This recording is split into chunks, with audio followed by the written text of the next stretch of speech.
निर्जला यानी भीमसेनी एकादशी व्रत कथा। ज्येष्ठ मास के शुक्ल पक्ष में जो एकादशी होती है उसे भीमसेनी एकादशी कहते हैं। इसका व्रत निर्जला ही किया जाता है। यह अक्षय फल देने वाली एकादशी है। यह अत्यंत संयम साध्य व्रत है और संपूर्ण सुख और मोक्षदायी कहा गया है। इसके व्रत से साल की 24 एकादशियों के व्रत का फल मिल जाता है। आपको बता दूं, निर्जला एकादशी का पौराणिक महत्व भी बहुत रोचक है। जब महर्षि व्यास जी ने पांडवों को धर्म, अर्थ, काम और मोक्षदायी एकादशी का संकल्प कराया था, युधिष्ठिर भगवान श्री कृष्ण से पूछते हैं, हे जनार्दन, ज्येष्ठ मास के शुक्ल पक्ष में जो एकादशी पड़ती है, कृपा करके उसका वर्णन कीजिए। तब भगवान श्री कृष्ण बोले, हे राजन, इसका वर्णन परम धर्मात्मा सत्यवती नंदन महर्षि वेद व्यास जी करेंगे, क्योंकि वे संपूर्ण शास्त्रों के तत्वज्ञ और वेदांगों में पारंगत हैं। महर्षि व्यास को वेदांगों का संपूर्ण ज्ञान है। भीमसेन बोले, हे महाबुद्धि पितामह, मेरा वचन सुनिए। युधिष्ठिर, कुंती और द्रौपदी, अर्जुन, नकुल, सहदेव, हे सुव्रत, ये सब एकादशी को कभी भोजन नहीं करते हैं। ये मुझसे सदा कहते हैं कि वृकोदर, तू भोजन मत कर। हे तात, मैं उनसे कहता हूँ कि मेरी भूख दुस्सह है, अर्थात मुझसे भूख सहन नहीं होती। मैं नाना प्रकार के दान विधि पूर्वक करूँगा, केशव भगवान का पूजन भी करूँगा। व्रत किए बिना ही मुझे कैसे उपवास का फल मिल सकता है। भीमसेन का यह वचन सुनकर व्यास जी बोले, जो तुमको स्वर्ग अति प्यारा है और नरक बुरा लगता है, तो दोनों पक्ष की एकादशी में भोजन न करना चाहिए।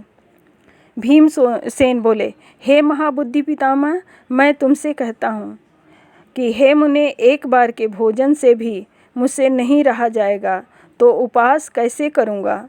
वृक नाम जो अग्नि है वह सदा मेरे पेट में रहती है। जब बहुत सा अन्न खाता हूँ तब वह शांत होती है। मैं केवल एक व्रत करने में समर्थ हूँ जिससे स्वर्ग प्राप्त हो, उसे मैं यथार्थ विधि से करूँगा। सो आप वह एक व्रत निश्चय करके बताइए जिससे मुझे स्वर्ग प्राप्त होवे।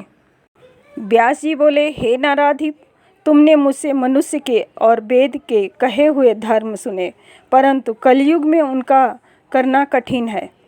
सहज इसका उपाय है और जिसमें धन भी थोड़ा लगता है और क्लेश के बिना ही बहुत सा फल मिलता है, और जो सब पुराणों का सारभूत है, सो मैं तुमसे कहता हूँ। जो दोनों पक्षों में एकादशी के दिन भोजन नहीं करता है वह नरक को नहीं जाता है। व्यास जी के वचनों को सुनकर महाबाहु भीमसेन पीपल के पत्ते के समान कांप गए और भयभीत होकर बोले। भीमसेन बोले, हे पितामह, मैं क्या करूं? व्रत करने में सामर्थ्य नहीं है, व्रत करने का सामर्थ्य नहीं है, इसलिए हे प्रभु, बहुत फल देने वाला एक व्रत मुझसे कहिए। व्यास जी बोले, वृष के अथवा मिथुन के सूर्य के में ज्येष्ठ के शुक्ल पक्ष की जो एकादशी होती है, सो यत्न से उसका निर्जल व्रत करना चाहिए। स्नान और आचमन में जल वर्जित नहीं है। आचमन के जल का प्रमाण कहते हैं मासे भर जल ने, अर्थात जिसमें मासे भर का सुवर्ण डूब जाए, यह शरीर शुद्ध करने वाला पवित्र आचमन कहलाता है। गौ के कान के समान किए हुए हाथ से एक मासे के प्रमाण जल पिएं। उससे न्यून या अधिक हो तो मद्यपान के समान है। अन्न का भोजन ना करें, अन्यथा व्रत भंग होता है। एकादशी के सूर्योदय से द्वादशी के सूर्योदय तक भोजन ना करें, न जल पिएं, तो बिना यत्न किए 12 एकादशियों का फल प्राप्त होता है। द्वादशी का निर्मल प्रभात होने पर स्नान करें, फिर विधि पूर्वक ब्राह्मणों के साथ भोजन करें। इस प्रकार करने से जो पुण्य होता है भीमसेन, उसे तुम सुनो। संवत्सर के मध्य में जो एकादशी होती है उन सबों का फल इस एकादशी में प्राप्त होता है, इसमें संदेह नहीं है। शंख, चक्र और गदा धारण करने वाले भगवान ने मुझसे कहा है कि सब धर्मों को छोड़कर एक मेरी शरण आओ।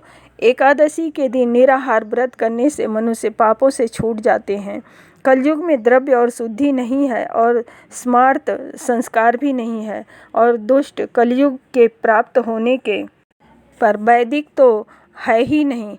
हे वायुपुत्र, तुमसे बहुत क्या कहूँ।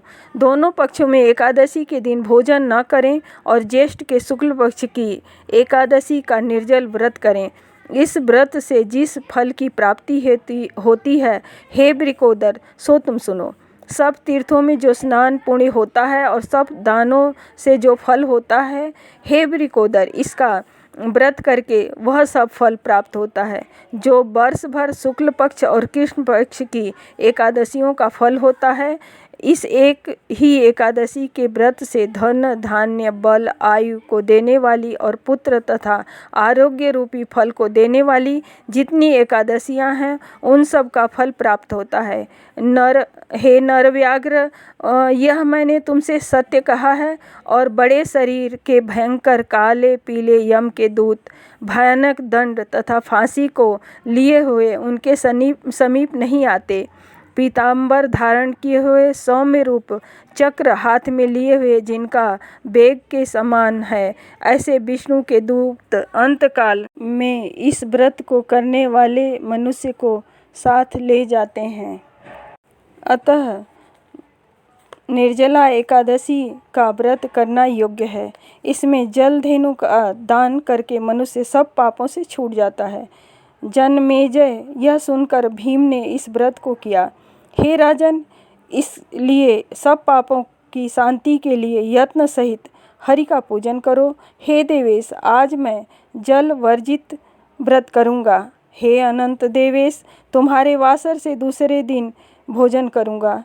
उसके बाद इस मंत्र का उच्चारण करके उपवास में तत्पर होवें। सब पापों के नाश के लिए श्रद्धा और दम से जो इंद्रियों को वश करना है, उसके द्वारा व्रत करें। सुमेरु और मंदराचल के समान स्त्री या पुरुष का पाप एकादशी के प्रभाव से भस्म हो जाता है। वस्त्र में लपेट के सुवर्ण समेत घट का दान करना चाहिए और जो इस निर्जला एकादशी में जल न पीने का भी नियम करता है, वही पुण्य का भागी होता है। जो मनुष्य इस एकादशी के दिन प्रति पहर में स्नान, दान, जप, होम करता है, वह करोड़ पल स्वर्ण दान के फल को प्राप्त करता है। वह सब अक्षय कहा गया है। यह कृष्ण का वचन है। हे नृप, अगर निर्जला एकादशी का व्रत कर लिया तो अन्य धर्म करने का क्या प्रयोजन है।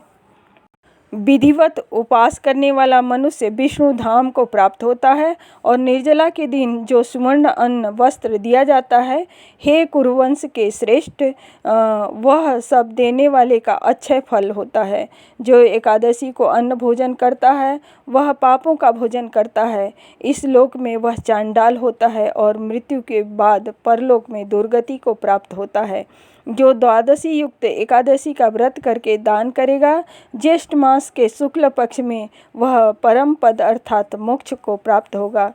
ब्रह्म हत्यारा, मद्यपी, चोर, गुरु से द्वेष करने वाला, सदा झूठ बोलने वाला, इन सबों में जो एकादशी का व्रत करते हैं, वह सब पापों से छूट जाते हैं। हे कुंती के पुत्र, निर्जला एकादशी के दिन जो विशेष है उसे सुनो। श्रद्धा तथा दम द्वारा युक्त होकर स्त्री पुरुष को यह करना चाहिए कि जल साई का पूजन करें और जलमयी धेनु का दान करें। हे नृपश्रेष्ठ, अथवा प्रत्यक्ष गौ का दान करें अथवा घृत की धेनु का दान करें। उसके साथ में नाना प्रकार के मिष्ठान देकर दक्षिणा से ब्राह्मणों को संतुष्ट करना चाहिए। उनके संतुष्ट होने से मोक्ष को देने वाले